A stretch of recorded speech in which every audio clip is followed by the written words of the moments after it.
صرف ایک رات کا وظیفہ سورۃ کوثر 3 بار پڑھنی ہے، ایک دن میں کروڑوں ملیں گے۔ جو بھی مانگو گے عمل ختم ہونے سے پہلے ہی مل جائے گا۔ بسم اللہ الرحمن الرحیم۔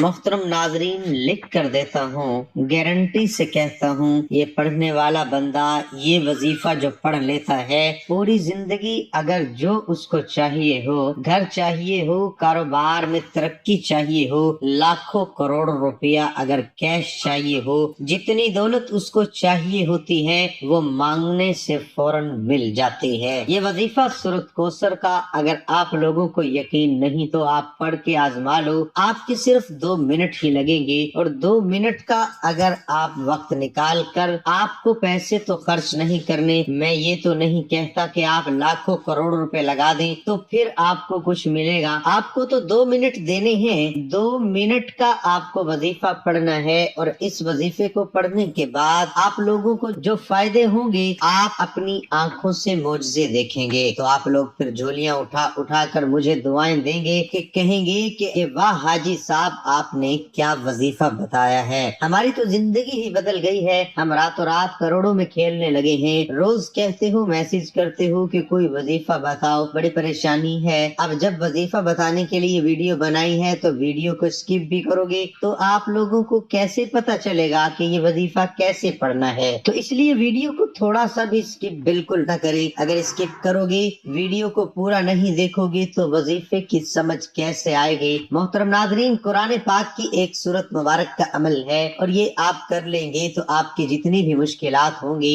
رزق کی تنگی ہوگی وہ، اور خاص طور پر رزق کی تنگی کے لیے یہ جو عمل ہے یہ بہت زیادہ مجرب، اس کو پڑھنے سے اللہ تعالیٰ آپ کی ساری مشکلات ختم کر دیں گے، اور آپ کو ایسی ایسی جگہ سے رزق عطا فرمائیں گے جہاں پر آپ کا گمان بھی نہیں جاتا ہوگا۔ اسی طرح آپ جب تک آپ کے مسائل ہیں، 1 دن 2 دن 3 دن آپ اس وظیفے کو کرتے رہیں، آپ کے زیادہ سے زیادہ 5 یا 7 منٹ لگ جائیں گے، انشاءاللہ اس کی برکات اتنی زیادہ ہیں کہ آپ کے سارے مسائل حل ہونا شروع ہو جائیں گے۔ اللہ تعالیٰ آپ پر اپنے خزانوں کے منہ کھول دے گا، اور آپ کی جتنی بھی پریشانیاں ہوں گی، جتنی بھی آپ غربت میں قرضے میں گھر چکے ہوں گے، انشاءاللہ اس وظیفے کی برکت سے آپ کے وہ مسائل حل ہو جائیں گے، اور آپ کو اللہ تعالیٰ بہترین نہ ختم ہونے والا رزق عطا کرے گا جو آپ کی نسلوں تک چلتا رہے گا۔ اس وظیفے کی بہت زیادہ فیض و برکات ہیں، آپ اس کو کسی اور مقصد کے لیے بھی پڑھ سکتے ہیں، جہاں پر آپ کو رشتوں کا مسئلہ ہے، اپنی بچیوں کے لیے، یا کوئی اور مسائل ہے، دشمنوں کا کوئی خوف ہے، یا کہیں پر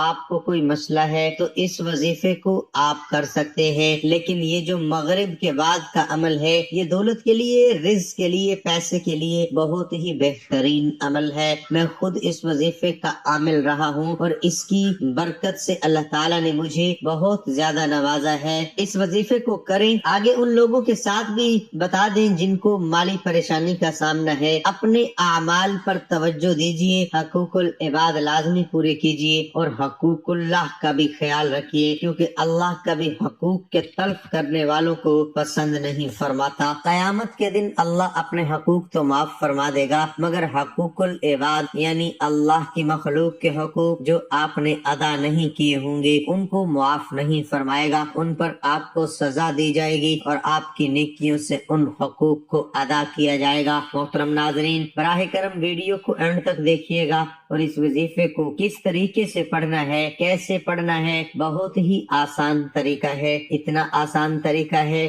آپ لوگ تو آسانی سے کر لیں گے، بزرگ بھی کر لیں، جوان بھی کر لیں، میری بہنیں بھی کر لیں، بھائی بھی کر لیں، جو بھی پریشان ہو، جو حاجت ہو، جو مراد ہو، بے اولاد ہو تو اولاد مانگ لیں، گھر چاہیے ہو تو گھر مانگ لیں، کاروبار میں ترقی چاہیے ہو تو وہ مانگ لیں، بیمار ہو تو شفا مانگ لیں، بیماری کا اس کو اگر ایسا لگتا ہو کہ اس کی ایسی بیماری ہے جس کا کوئی علاج نہیں تو اس کے لیے دعا مانگ لیں۔ وظیفہ شروع کرنے سے پہلے یہ نیت کر لیں کہ اللہ پاک میری یہ بیماری جو ہے وہ ختم ہو جائے، اس سے مجھے شفا مل جائے، اس کے لیے میں یہ وظیفہ پڑھ رہا ہوں۔ تو آپ لوگ چلتے پھرتے جب آپ کو وقت مل جائے، جہاں کہیں بھی موجود ہوں پوری دنیا میں، اگر آپ کسی بھی ایسی جگہ پر موجود ہوں جہاں پر 2-5 منٹ آپ کو کوئی ڈسٹرب نہ کرے اور پاک صاف جگہ ہو، گھر میں سکون سے بیٹھ کر لیں، دکان پر کر لیں، کالج میں کر لیں، اسکول میں بیٹھ کر پڑھ لیں۔ اگر میری کچھ بہنیں ہیں جو ہیں وہ ٹیچر ہیں تو ان کو ٹائم گھر میں نہیں ملتا تو وہ سکول میں پڑھ لیں بیٹھ کر۔ میرے بھائیو جو ہے وہ گھر کے علاوہ بھی جہاں کہیں موجود ہیں وہاں پر 2 منٹ نکال لیں، بس 2 منٹ اپنی زندگی کے نکال لیں اور یہ وظیفہ پڑھنا شروع کر دیں۔ آپ کا مقدر فوراً بدل جائے گا۔ رزق میں آپ سمجھتے ہیں کہ کسی طرح کی کوئی بندش ہو چکی ہے، کوئی جادو ہے، کوئی بری نظر ہے، تو بھائی یہ وظیفہ پڑھ لیں۔ ہر طرح کے مسائل کے لیے یہ وظیفہ بے حد مجرب ہے۔ جب بھی یہ وظیفہ پڑھنے شروع کریں، بڑی سے بڑی حاجت ہے، کوئی بھی حاجت ہے یا 2-3 حاجتیں بھی ہیں، اس کو بھی ذہن میں رکھ لیں کہ میں یہ فلاں حاجت کے لیے یہ وظیفہ پڑھ رہا ہوں، میری یہ حاجت پوری ہو جائے۔ اور میری جو بہنیں ہیں وہ بھی اس طرح کہہ لیں، اس کی نیت کر لیں، اس حاجت کی، یا کوئی مسئلہ ہو، کوئی پریشانی ہو تو یہ نیت کر لیں کہ ہمارے اوپر قرض ہے یا ہمارا بیماری کا مسئلہ ہے وہ حل ہو جائے۔ اس طرح کے جتنے بھی مسائل ہیں اس کے لیے نیت کر لیں کہ ہمارے فلاں مسائل ہیں وہ حل ہو جائیں۔ اس نیت سے ہم یہ عمل کر رہے ہیں تو پھر وظیفہ پڑھنا شروع کر دیں۔ حضرت خالد بن ولید رضی اللہ عنہ فرماتے ہیں کہ ایک شخص حضور اقدس صلی اللہ علیہ وسلم کی خدمت میں حاضر ہو کر کہنے لگا کہ میں دنیا آخرت کے متعلق آپ سے پوچھنا چاہتا ہوں۔ آپ صلی اللہ علیہ وسلم نے فرمایا کہ جو چاہے پوچھو۔ اس پر وہ شخص کہنے لگا، اے اللہ کے نبی، میں سب سے بڑا عالم بننا چاہتا ہوں۔ آپ صلی اللہ علیہ وسلم نے فرمایا، اللہ کا خوف اختیار کر لو، سب سے بڑے عالم بن جاؤ گے۔ وہ شخص کہنے لگا، میں لوگوں میں سب سے زیادہ غنی بننا چاہتا ہوں۔ رسول اللہ صلی اللہ علیہ وسلم نے فرمایا، قناعت اختیار کرو، لوگوں میں سب سے بڑے غنی بن جاؤ گے۔ وہ شخص کہنے لگا، میں لوگوں میں سب سے بہتر بننا چاہتا ہوں۔ آپ صلی اللہ علیہ وسلم نے ارشاد فرمایا، لوگوں میں سب سے بہتر شخص وہ ہے جو لوگوں کو نفع پہنچانے والا ہو، چنانچہ تو بھی لوگوں کو نفع پہنچانے والا بن جا۔ وہ کہنے لگا، میں لوگوں میں سب سے بڑا عادل بننا چاہتا ہوں۔ آپ صلی اللہ علیہ وسلم نے فرمایا، جو اپنے لیے پسند کرتا ہے وہی لوگوں کے لیے پسند کر، تو لوگوں میں سب سے بڑا عادل بن جائے گا۔ وہ کہنے لگا، میں اللہ کی بارگاہ میں سب سے خاص بندہ بننا چاہتا ہوں۔ آپ صلی اللہ علیہ وسلم نے ارشاد فرمایا، اللہ کا ذکر کثرت سے کر تو اللہ کے بندوں میں سب سے خصوصی بن جائے گا۔ وہ کہنے لگا، میں ان لوگوں میں ہونا پسند کرتا ہوں جو احسان والے ہیں۔ آپ صلی اللہ علیہ وسلم نے ارشاد فرمایا، اللہ کی عبادت ایسے کر گویا تو اس کو دیکھ رہا ہے، پھر اگر تو اسے نہیں بھی دیکھ رہا ہے وہ تو تجھے دیکھ ہی رہا ہے۔ وہ کہنے لگا، میں چاہتا ہوں کہ میرا ایمان کامل ہو جائے۔ آپ صلی اللہ علیہ وسلم نے فرمایا، اپنے اخلاق اچھے بنا لے، تیرا ایمان کامل ہو جائے گا۔ وہ کہنے لگا، میں اللہ کے فرما بردار بندوں میں ہونا پسند کرتا ہوں۔ آپ صلی اللہ علیہ وسلم نے فرمایا، اللہ کے فرائض کو بجا لاؤ، اللہ کے متی بن جاؤ گے۔ وہ کہنے لگا، میں چاہتا ہوں کہ گناہوں سے پاک صاف ہو کر اللہ سے ملوں۔ آپ صلی اللہ علیہ وسلم نے فرمایا، تو غسل جنابت خوب صفائی سے کیا کر، ایسا کرنے پر تو روز قیامت اللہ سے اس حال میں ملے گا کہ تجھ پر کوئی گناہ نہیں ہوگا۔ وہ کہنے لگا، میں چاہتا ہوں روز قیامت مجھے نور میں اٹھایا جائے۔ آپ صلی اللہ علیہ وسلم نے فرمایا، کسی پر ظلم مت کر، روز قیامت تجھے نور میں اٹھایا جائے گا۔ وہ کہنے لگا، میں چاہتا ہوں کہ میرا رب مجھ پر رحم فرما دے۔ آپ صلی اللہ علیہ وسلم نے فرمایا، اپنے آپ پر رحم کھا اور اللہ کی مخلوق پر رحم کر، اللہ تجھ پر رحم کرے گا۔ وہ کہنے لگا، میں چاہتا ہوں کہ میرے گناہ کم ہو جائیں۔ آپ صلی اللہ علیہ وسلم نے فرمایا، اللہ سے بخشش مانگو، تمہارے گناہ کم ہو جائیں گے۔ وہ کہنے لگا، میں چاہتا ہوں کہ لوگوں میں سب سے معزز بن جاؤں۔ آپ صلی اللہ علیہ وسلم نے فرمایا، لوگوں کے سامنے اللہ کی شکایت ہرگز مت کر، تو معزز ترین شخص بن جائے گا۔ وہ کہنے لگا، میں اللہ اور اس کے رسول صلی اللہ علیہ وسلم کا محبوب بننا چاہتا ہوں۔ آپ صلی اللہ علیہ وسلم نے فرمایا، جو اللہ اور اس کے رسول صلی اللہ علیہ وسلم کو محبوب ہو تو بھی اسے پسند کر، اور اللہ اس کے رسول صلی اللہ علیہ وسلم جس چیز سے بغض رکھیں تو بھی اس سے بغض رکھ۔ وہ کہنے لگا، میں اللہ کی ناراضگی سے مامون رہنا چاہتا ہوں۔ آپ صلی اللہ علیہ وسلم نے فرمایا کسی پر غصہ مت ہو تو اللہ کے غصے اور ناراضگی سے محفوظ رہے گا۔ وہ کہنے لگا میں مستجاب الدعوات بننا چاہتا ہوں، یعنی ایسا شخص جس کی دعائیں قبول ہوتی ہیں۔ آپ صلی اللہ علیہ وسلم نے ارشاد فرمایا حرام سے پرہیز کر مستجاب الدعوات بن جائے گا۔ وہ کہنے لگا میں چاہتا ہوں کہ اللہ تعالیٰ گواہوں کے سامنے مجھے رسوا نہ کرے۔ آپ صلی اللہ علیہ وسلم نے فرمایا اپنی شرمگاہ کی حفاظت کر تاکہ تو گواہوں کے سامنے رسوا نہ ہو۔ وہ کہنے لگا میں چاہتا ہوں کہ اللہ تعالیٰ میرے عیبوں پر پردہ ڈال دے۔ آپ صلی اللہ علیہ وسلم نے فرمایا اپنے بھائیوں کے عیبوں پر پردہ ڈال، اللہ تیرے عیبوں پر پردہ ڈال دے گا۔ وہ کہنے لگا کون سی چیز میرے گناہوں کو مٹانے والی ہے؟ آپ صلی اللہ علیہ وسلم نے فرمایا آنسو، عاجزی اور بیماریاں۔ وہ کہنے لگا اللہ کے نزدیک کون سی نیکی سب سے افضل ہے؟ آپ صلی اللہ علیہ وسلم نے فرمایا اچھے اخلاق، تواضع، مصیبت پر صبر اور اللہ کے فیصلے پر رضامندی۔ وہ کہنے لگا اللہ کے نزدیک کون سی برائی سب سے بڑی ہے؟ آپ صلی اللہ علیہ وسلم نے فرمایا بد اخلاقی اور بخل جس کی اطاعت کی گئی ہو۔ وہ کہنے لگا رحمان کے غصے کو ٹھنڈا کرنے والی چیز کیا ہے؟ آپ صلی اللہ علیہ وسلم نے فرمایا چھپ کر صدقہ کرنا اور صلح رحمی۔ وہ کہنے لگا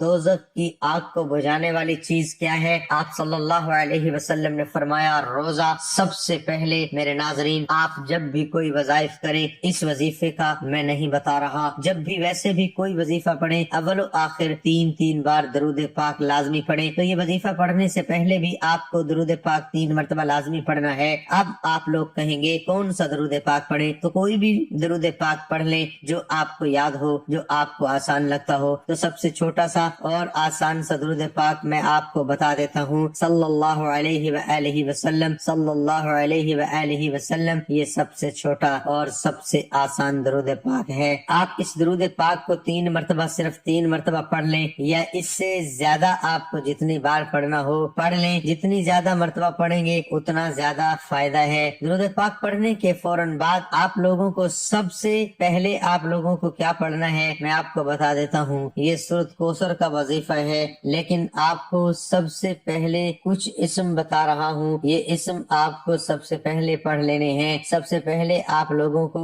یا اللہ آپ کو صرف 3 مرتبہ پڑھ لینا ہے۔ پھر اس کے بعد یا جبارو آپ کو 3 مرتبہ ہی پڑھ لینا ہے۔ پھر اس کے بعد آپ کو یا متکبر بھی آپ کو 3 مرتبہ ہی پڑھ لینا ہے۔ اب میرے ناظرین آپ کو سورۃ کوثر پڑھ لینی ہے، انا اعطیناک الکوثر فصل لربک وانحر ان شانئک هو الابتر۔ سب سے پہلے 1 مرتبہ سورۃ کوثر پڑھیں، پھر اسی طریقے سے دوسری مرتبہ سورۃ کوثر پڑھیں، اسی طرح تیسری مرتبہ، اور آخر میں تیسری مرتبہ جیسے ہی آپ سورۃ کوثر پڑھیں درود پاک جو ہے آپ نے شروع میں پڑھا تھا صلی اللہ علیہ وآلہ وسلم 3 مرتبہ، اور آخر میں بھی لازمی پڑھ لیں، اور اس کے بعد دعا مانگ لیں اللہ پاک سے جو آپ کو چاہیے ہو، جو آپ کے مسائل ہو، جو آپ کی حاجت ہو، اس کے لیے دعا ضرور مانگیے گا، اللہ پاک ضرور مدد فرمائیں گے۔ حضرت یحییٰ بن ایوب خزائی سے مروی ہے کہ حضرت عمر رضی اللہ عنہ کے زمانے میں ایک عورت جوان کو دیکھ کر بہکایا کرتی۔ ایک رات اس شخص کا گزر ہوا تو اس عورت نے بہکانا شروع کیا، یہاں تک کہ وہ شخص اس کے پیچھے ہو گیا۔ جب وہ اس عورت کے دروازے پر پہنچا تو پہلے عورت اپنے مکان میں داخل ہو گئی، پھر یہ شخص بھی داخل ہونے لگا۔ اچانک اس نے اللہ تعالیٰ کو یاد کیا اور یہ آیت اس کی زبان سے بے ساختہ جاری ہو گئی، بے شک جو لوگ خدا سے ڈرتے ہیں جب انہیں شیطان چھوتا ہے وہ چونک جاتے ہیں اور ان کی آنکھیں کھل جاتی ہیں، اور پھر غش کھا کر وہیں دروازے پر گر پڑا۔ اندر سے عورت آئی، یہ دیکھ کر کہ جوان اس کے دروازے پر بے ہوش پڑا ہے، اس کو اپنے اوپر الزام آنے کا اندیشہ ہوا، چنانچہ اس نے اپنی ایک لونڈی کی مدد سے اس جوان مرد کو وہاں سے اٹھا کر اس کے دروازے پر ڈال دیا۔ ادھر بوڑھا باپ اپنے لڑکے کی آمد کا منتظر تھا، جب بہت دیر تک وہ نہ آیا اس کی تلاش میں گھر سے نکلا، دیکھا کہ دروازے پر بے ہوش پڑا ہے۔ بوڑھے نے اپنے گھر والوں کو بلایا، وہ اس کو اٹھا کر اپنے گھر کے اندر لے لے گئے۔ رات کو وہ جوان ہوش میں آیا۔ باپ نے پوچھا بیٹا تجھے کیا ہو گیا ہے؟ اس نے جواب دیا خیریت ہے۔ باپ نے واقعے کی حقیقت دریافت کی تو اس نے پورا واقعہ بیان کر دیا۔ پھر باپ نے پوچھا وہ کون سی آیت تھی جو تو نے پڑھی تھی؟ یہ سن کر بیٹے نے مذکورہ بالا آیت پڑھ کر سنا دی اور پھر بے ہوش ہو کر گر پڑا۔ اس کو ہلایا گیا تو معلوم ہوا کہ وہ مر چکا ہے، چنانچہ رات ہی کو دفن کر دیا گیا۔ جب صبح ہوئی اور حضرت عمر رضی اللہ عنہ کو اس کے انتقال کی خبر ملی تو مرحوم کے بوڑھے باپ کے پاس تعزیت کے لیے گئے۔ تعزیت کے بعد شکایت کی کہ مجھے خبر کیوں نہ دی؟ اس نے کہا امیر المومنین رات ہونے کی وجہ سے اطلاع نہ دے سکے۔ حضرت عمر رضی اللہ عنہ نے فرمایا مجھے اس کی قبر پر لے چلو۔ قبر پر جا کر فرمایا اور اس شخص کے لیے جو خدا سے ڈرتا ہے 2 باغ ہیں الرحمن۔ اس شخص نے قبر کے اندر سے جواب دیا اے عمر اللہ نے مجھے دونوں جنتیں دے دی ہیں۔ پرہیزگار جوان تھا، وہ مسجد میں گوشہ نشین رہتا تھا اور اللہ تعالیٰ کی عبادت میں مصروف رہتا تھا۔